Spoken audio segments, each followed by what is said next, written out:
Tere! Mina tegelikult päris kohaliku kogukonnaga otseselt seotud inimene tegelikult ei ole ja kuidas üks tegelikult Saaremaalt pärit mees nüüd siia sattus. Ja päris kindlasti ma ei tahaks rääkida mingist retseptist, et kuidas välismaal võistlustel mõni võistlus võib hästi välja tulla, aga kui on küsimusi, siis ma parema meelega vastan neile ja ma tahaksin üleüldse vähem võib-olla endast rääkida, aga võib-olla sellest, mis ümber toimunud on. Aga siia sattusin ma tegelikult seetõttu, et mul proua on siin Haras palju suvitanud ja tema esivanematest on üks inimene olnud Leesil peale sõda koolijuht ja nii me kuidagi oleme siia tagasi sattunud ja mul on jube hea meel, et nii toredate inimestega kokku saanud. Ehk nagu ma ütlesin, et ma tulin Saaremaalt ja ma võib-olla selle jutu mõte hästi lühidalt oleks see, et just nagu rohkem võib-olla laste vanematele, et kuidas need lood ikka päriselt alguse saavad. Ja mulle tuli nagu paar sellist head paralleeli meelde. Ja üks on see, et kui mina sinna Saaremaal jahtklubisse vaatasin, siis oli seal paar meest. Üks oli selline mees, kes oli kaugsõidulaeva kapten ja ehitas valmis, põhimõtteliselt tegi Saare kalurile selgeks, et vaat sealt, kus te laevu vette lasete, me hakkame nüüd sealt purjekaid vette laskma. Nii et sadamasse pandi purjekad liikuma. Ma ei kujuta ette, kuidas need laevamehed sellega nõus olid. Ja siis oli sinna tekkinud, aga tegelikult tema tuli Tallinnast üks treener, kellel oli hästi selline säde silmis ja hinges. Nii et miks ma sellest räägin, et ma näen neid samu halgeid siin ka. Et ma näen siin neid mehi, kellel on nägemus, mida siia kõik ehitatakse. Ja ma näen naisi ja mehi, kes tegelevad lastega, kellel on tõeline säde silmis ja süda puksleb mere ääres. Et nii see alguse sai, et mulle Ülo jutust tuli hästi palju tuttavaid momente ette. Ja võib-olla kui ma niimoodi päris sinna tagasi vaatan, siis mul tuli meelde, et olime oma esimesed sõidud ära teinud ja kui ma aru sain, et see purjetamine vist mulle päriselt huvi pakub, tuli sel hetkel, et juba sügis oli käes, me purjetasime vist oktoobrikuuni välja kuskil ja ilm oli päris külm ja meil ka ei olnud neid purjetamisriideid õigeid, aga me purjetasime täpselt nii kaua, kuni selle sügistormiga esimene ümberminek oli. Siis läksime ümber, siis olid kõik riided märjad, koju tagasi ja ega meid palju seal trennis ei käinud, aga kui ma ka ükskord rattaga sõitsin jahtklubisse ja vaatasin, et lörtsi sajab ja meri oli juba niimoodi, et see nagu ei sulandki enam vee peal ära ja siis jõudsin sinna koha peale ja metsik torm, vaatasin, mitte kedagi oli jahtklubis. Siis mõtlesin, et võib-olla nüüd on natukene liiale läinud selle asjaga. Nii et nii see tee tegelikult alguse sai. Mis asi see avamere purjetamine on? Et võib-olla nii palju seletuseks, et need on sellised 10, 12 kuni 14 meetrised pikkused paadid, jahid. Et nendega siis võisteldakse siin põhja pool ja lõuna pool. Võib-olla see maailmameistritiitel on selles mõttes natuke tinglik, et on kokku lepitud, et vaat sellised jahid tulevad kokku, seal on mitte mingisugune harv maid, peab võistlustel osa võtma, et siis seda nimetatakse ka kas Euroopa meistrivõistlusteks või maailmameistrivõistlusteks. Ja ega siit põhja poolt väga raske on sinna Vahemerele minna ja Vahemerelt ka siia põhja poole tulla, aga nii neid võistlusi peetakse. Ja on siis väga erinevaid paadiklasse, kus neid võistlusi peetakse, aga siis kui väga erinevad tüüpi jahid kokku saavad, siis on selline handicap-süsteem kokku lepitud, nii et seal siis saavad need väga erinevad jahid omavahel mõõtu võtta. Aga nüüd kuidas ikkagi siis võistlustel selliste tulemusteni jõuda, et Ülo rääkis siin suure hulga sellest jutust tegelikult juba ära. Ja võib-olla, kui nüüd siit Muhu veinast proovida edasi saada, siis on sellist, miks ma hakkasin võib-olla sellest Saaremaa loost rääkima, et meil oli sealt, et selleks, et sellise 10 või 6 või 10 mehelise meeskonnaga siis jõuda tulemuseni, peavad olema siis kõigepealt paadis siuksed head sõbrad, kes tahavad koos ühte asja teha. Ja me oleme praegu sellest põlvkonnast, kes alustasid purjetamist Moskva olümpia siis tingimustes, ehk siis kui Tallinnasse hakati ehitama suurt klubi. Ja see tõmbas kogu Eestis purjetamise käima, nii et me oleme enam-vähem selles vanuses olime kõik ja me olime läbi käinud sellest nii-öelda Nõukogude Liidu kadalipust, et kõvasti purjesporti teinud. ja ilmselt siis ühel hetkel me tundsime, et siin Vene ajal ei õnnestunud piisavalt palju sporti teha, et me teeme pärast selle avamere purjekaga edasi. Neid avamere meeskondi, kes Eestis rahvusvaheliselt võistlemas käib, neid on tegelikult väga palju. Ma ütleks, et kokku purjetajaid on seal pea 100 tükki, ma arvan vähemalt, sellepärast et neid paate on, igas paadis on seal 8-10 meest, naist, ja neid paate on vähemalt 10, kes käivad nõudlemas siis Euroopa või maailmameistrivõistlustel juba medaleid. Nii et esimene eeldus on see, et kuidas ehitatakse selliseid tingimusi ja kuidas lapsed tulevad sinna kokku. Nii et ma pigem ütleks nii, et kui on tingimused, kus kasvavad purjetajad, siis on ainult aja küsimus, et tulevad need medalid või tulevad need karikad. Ega need ei ole ka ma arvan, kõige tähtsam eesmärk. Oluline on tegelikult see kogemus sealt saada, mismoodi ühe meeskonnaga tegutsedes siis neid erinevaid meresid ja võistlusi läbi käia. Võib-olla veel nii palju äkki räägiks, et kuidas mina aru sain, et mismoodi see tervik purjetamises kokku käib. Et olid sellised üksteise järel väiksed avastused. Et istusin paadis ja vaatasin, et et kõigepealt ma õppisin ära selle, et tõesti tuleb purje vaadata ja ma mäletan väga hästi seda, et nii lihtne ongi seda kiirust saada, et vaatad, et puri lihtsalt sisse, et puri lihtsalt ei laperdaks. Ja täpselt lased purje selle koha peale, kus ta laperdama hakkab. Ja see on kõige kiirem koht paadis. Et see oli selline üks esimesi avastusi minu jaoks, et et nii seda paati käima pannaksegi.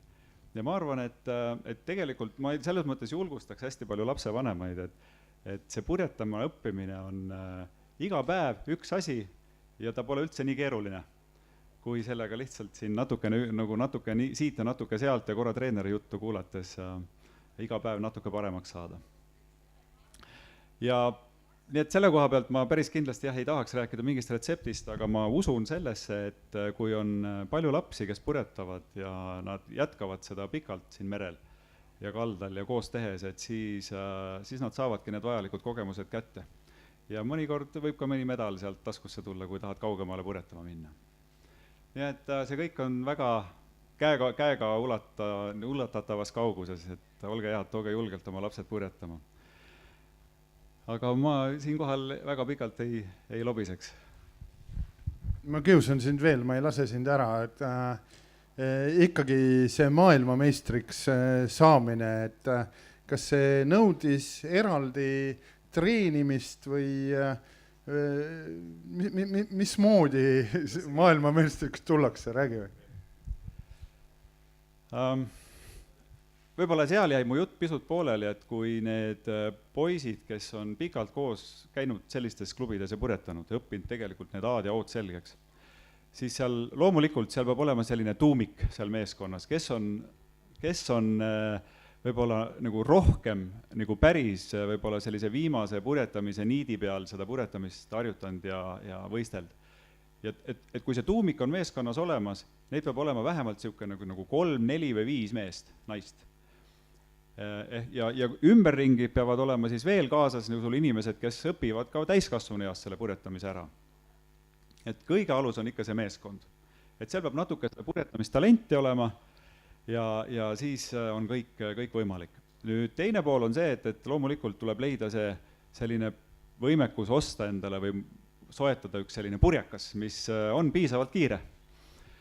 Ja see nõuab finantsvahendeid ka.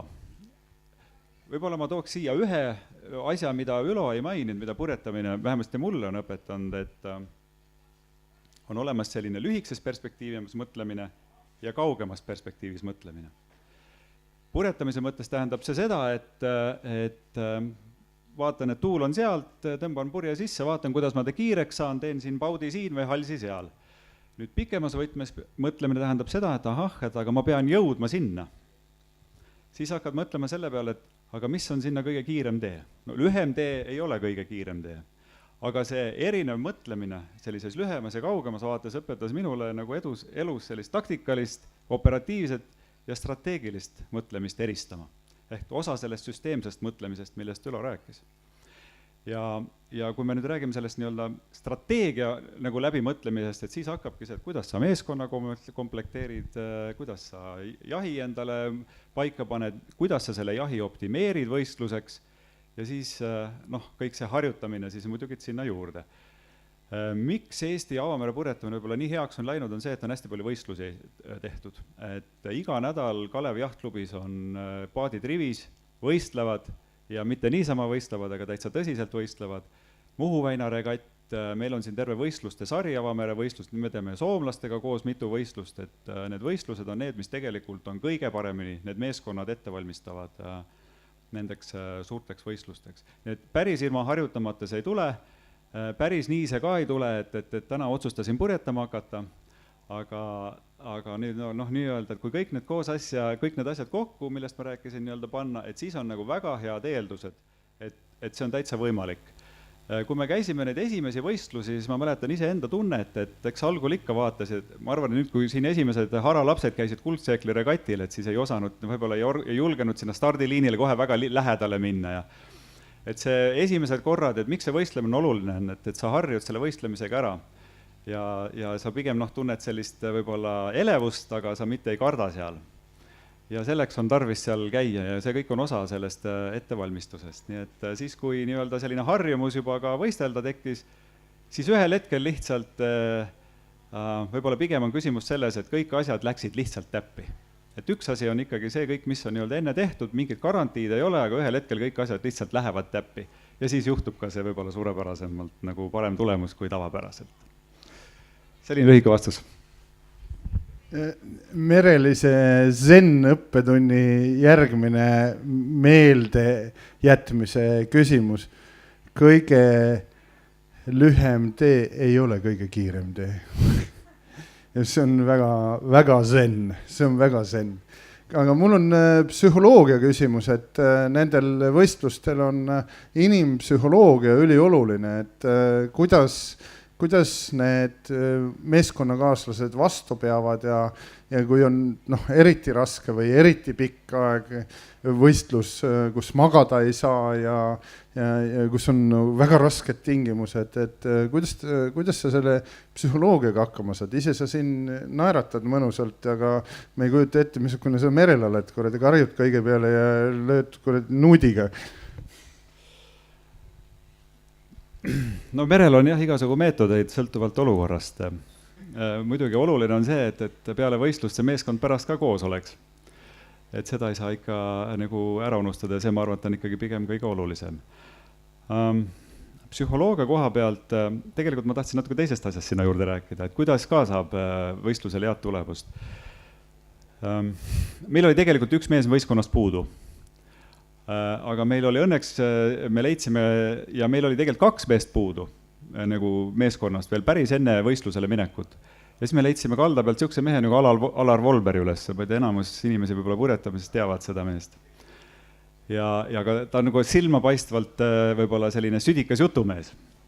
Ja me läksimegi niimoodi sinna võistlusele, meil oli 1 mees puudu, aga ja siis mõtlesime, et tegelikult oleks ikka parem, kui meil oleks seal veel lisakilod seal boardi peal, et võib-olla kõik käed ei pea oskama purjetada, aga nad peavad oskama seal paadi peal vähemasti hakkama saada. Ja siis ta läks ja seal me olime Kiili jahtklubi, seal lihtsalt astus sealt ühest kuskilt poe uksest sisse ja ütles, et ühele mehele, et tere, kas sa ei tahaks maailmameistrivõistlustel osaleda?